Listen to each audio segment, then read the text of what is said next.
Next is Chris Jose Remate. Good afternoon, ma'am.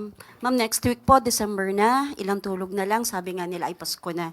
Pero ma'am, may sinasabi po si DTI Sec Roque na kasya na raw ang 500 pesos para makapaghanda sa Noche Buena.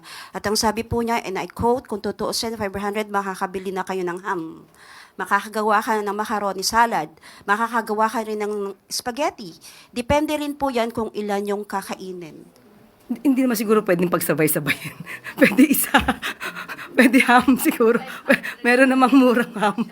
Meron, di ba? Yung per shape, mura lang yun. Well, anyway, hindi ko po yan masasagot sa ngayon dahil mismo po, ang DTI sa ating pagkakaalam ay magkakaroon din po ng scheduled press briefing.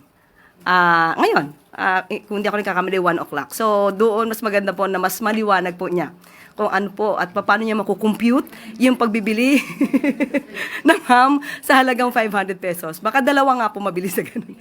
Pero ma'am, sa tingin nyo, kasya po ba ang 500? Personal ko, kung magkukompute ako, kung bibili ako ng 1 kilo na ham na mumurahin, hindi yung may brand, pwede. Ham lang. Wala po si spaghetti. Depende kasi. Depende yan eh. Kung anong bibilin mo. Ano ba ang balak mo? Kasi di ba may nabibili naman na nakapack na yung pang chop suey. Mura lang yun. Tapos bumili ka ng bihon, toyo.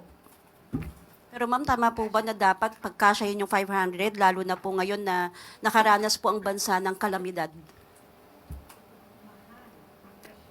Ulit-ulit, kung dapat Pagkasya pagkasyahin. yun yung 500 na pang Noche Buena, lalo na nakaranas sa mga... At ito ba yung kwentuhan na lang tayo?